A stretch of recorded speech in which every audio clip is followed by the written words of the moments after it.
Now we're going to read my story in the back of the Dreamer's book so that we may compare Gigi's actual story with the autobiography. My story. All of us have stories. Each of them is different. This story began in 1994 when I crossed a bridge with my 2-month-old son, Kelly, from Mexico to El Paso, Texas. And though I did not know it at the time, to a new life in a strange and unfamiliar place, the United States of America. Once here, I was surprised by the quietness of the streets, the houses neatly lined up along the roads, and later by the cold winds of San Francisco Bay in summer. I had come so that my son could meet his great-grandfather, Ernie, who was very ill and not expected to live much longer, and to marry Kelly's father, a U.S. citizen.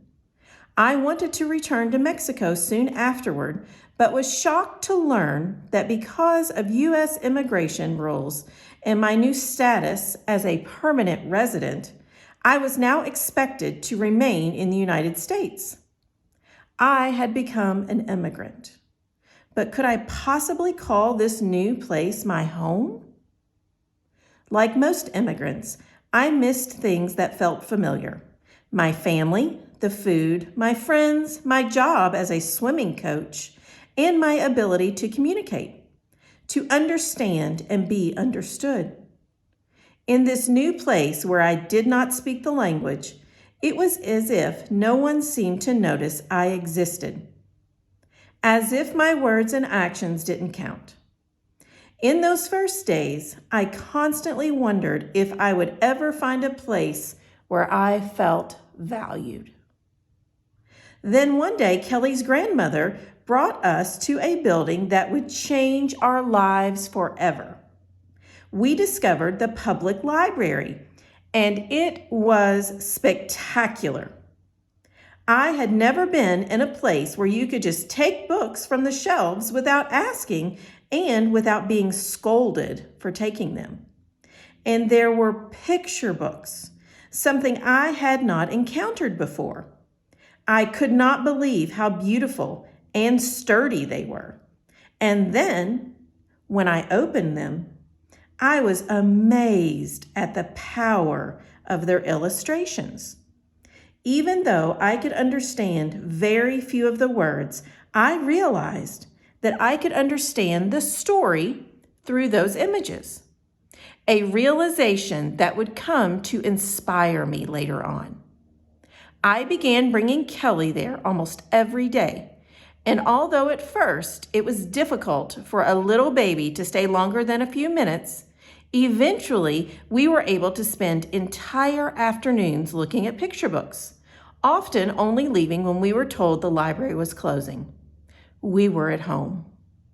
During those years, as Kelly got older, librarians at the Western Addition Branch, Richmond Branch, Presidio Branch, Mission Branch, and the San Francisco Main Library on Larkin Street, among many others, guided Kelly and me to find books we could love, though in an English that I struggled to understand.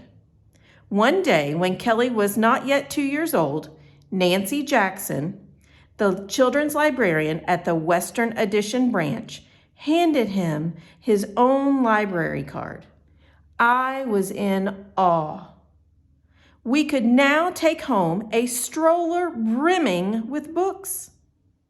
One of the most important things I learned at the library is that through books, we can find our path and our purpose.